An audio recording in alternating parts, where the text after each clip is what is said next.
रंग में भंग। एक बार जंगल में पक्षियों की आम सभा हुई। पक्षियों के राजा गरुड़ थे। सभी गरुड़ से असंतुष्ट थे। मोर की अध्यक्षता में सभा हुई। मोर ने भाषण दिया, साथियों, गरुड़ जी हमारे राजा हैं, पर मुझे ये कहते हुए बहुत दुख होता है कि उनके राज में हम पक्षियों की दशा बहुत खराब हो गई है।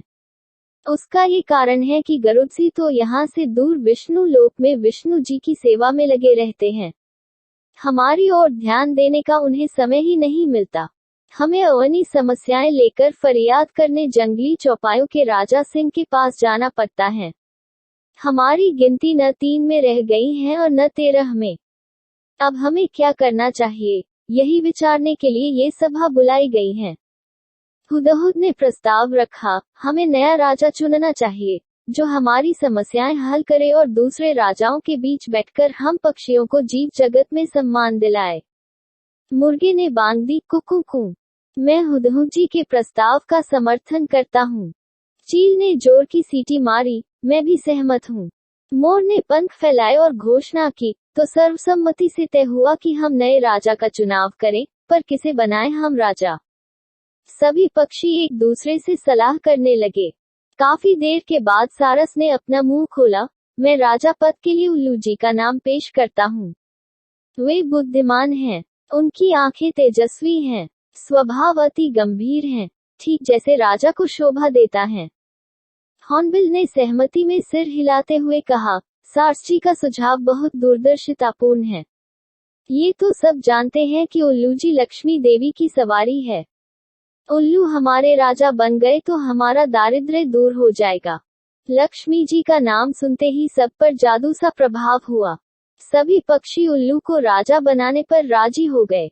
मोर बोला, ठीक है, मैं उल्लू जी से प्रार्थना करता हूँ कि वे कुछ शब्द बोलें। उल्लू ने घुघुआते कहा, भाइयों, आपने राजा पद पर मुझे बिठाने का निर्णय जो किया है उससे मैं गदगद हो गया हूँ। आपको विश्वास दिलाता हूँ कि मुझे आपकी सेवा करने का जो मौका मिला है, मैं उसका सदुपयोग करते हुए आपकी सारी समस्याएं हल करने का भरसक प्रयत्न करूंगा। धन्यवाद। पक्षी जनों ने एक स्वर में उल्लू महाराज की जय का नारा लगाया। कोयलें गाने लगी। चील जाकर कहीं से मनमोहक डिजाइन वाला रेशम का शाल उठाकर ले आई। उसे एक डाल पर लटकाया गया और उल्लू उस पर विराजमान हुए।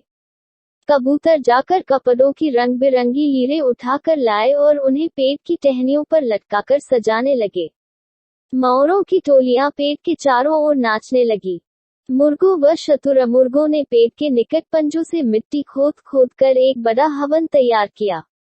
दूसरे पक्षी लाल रंग के फूल लाकर कुंड में ढेरी लगाने लगे। कुंड के चारों ओर 8-10 तोते बैठकर मंत्र पढ़ने लगे।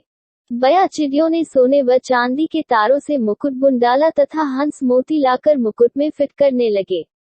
2 मुख्य तोते पुजारियों ने उल्लू से प्रार्थना की, हे पक्षी श्रेष्ठ, चलिए लक्ष्मी मंदिर चलकर लक्ष्मी जी का पूजन करें।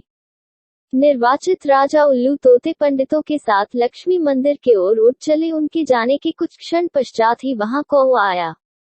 चारों ओर जश्न सा माहौल देखकर वह चौंका। उसने पूछा, भाई, यहाँ किस उत्सव की तैयारी हो रही है? पक्षियों ने उल्लू के राजा बनने की बात बताई। कौवा चीखा, मुझे सभा में क्यों नहीं बुलाया गया? क्या मैं पक्षी नहीं? मोर ने उत्तर दिया, ये जंगली पक्षियों की सभा है। तुम तो अब जाकर अधिकतर कस्बों व शहरों में रहने लगे हो। तुम्हारा हमसे क्या वास्ता? कौवा उल्लू के राजा बनने की बात सुनकर जल भून गया था। वह सिर पटकने लगा और कां कां करने लगा। अरे, तुम्हारा दिमाग खराब हो गया है, जो उल्लू को राजा बनाने लगे। वह चूहे खाकर जीता है और यह मत भूलो कि उल्लू केवल रात को बाहर निकलता है। अपनी समस्याएं और फरियाद लेकर किसके पास जाओगे? दिन को तो वह मिलेगा नहीं। कौवे की बातों का पक्षियों पर असर होने लगा। वे आपस में कानाफूसी करने लगे कि शायद उल्लू को राजा बनाने का निर्णय कर उन्होंने गलती की है।